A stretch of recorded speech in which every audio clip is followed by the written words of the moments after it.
On the streets of France, police confront protesters. Answering the call from their unions, hundreds of thousands of workers have staged a mass walkout. The 12th day of action comes on the eve of an important High Court decision over whether Macron acted illegally when he used executive powers to raise the pension age from 62 to 64. The way out is for the Constitutional Council to reject the law. That will allow us to calm down the situation in France. We see that Macron keeps on pouring gasoline on the flames of the mobilization. We will go to the end for the victory. We hope we can count on the Constitutional Council to pass on this message that Macron needs to withdraw this reform. It's not the time, it's brutal and it's unfair. In the lead-up, protesters have upped the ante with an 11th-hour effort. Smoke billows around Paris's Gare de Lyon.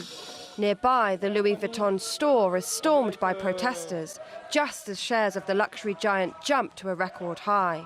It's an act symbolic of wealth inequalities. Flares and flames are seen in other major cities too, including here in Rennes. A green light from the Constitutional Council, even with caveats, entitles the government to push ahead with the law and a hope, albeit optimistic, that the tension will cease. Difficult reforms may lead sometimes to protest. One must try to find a path to the future. The reason for these reforms is also to build ahead in our capacity to maintain what keeps us together in permanence, to build paths for the future.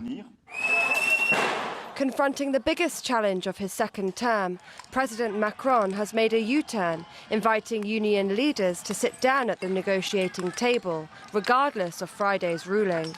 However, he and his government argue the law is essential to ensure the pension system doesn't go bust, while union bosses say there is another way.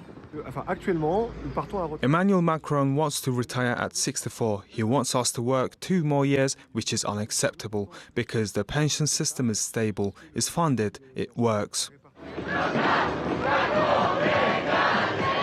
But with both sides at loggerheads, the tension is unlikely to simmer down as public anger is reignited. Tomorrow's verdict could see unrest reach boiling point. Shadia Edwards-Dashti, TRT World.